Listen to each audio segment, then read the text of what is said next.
Want to edit your videos on a bigger screen? Here's how to download and install CapCut on your PC or laptop in 2025. Like and subscribe for more editing tips. First, open your browser and go to the official CapCut website.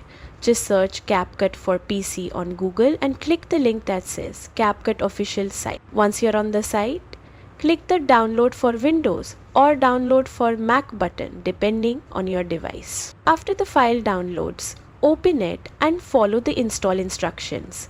This usually takes less than a minute. Once installed, open CapCut and log in with your TikTok, Google or Apple account. Now you're ready to start editing videos just like on mobile, but with more space and better control.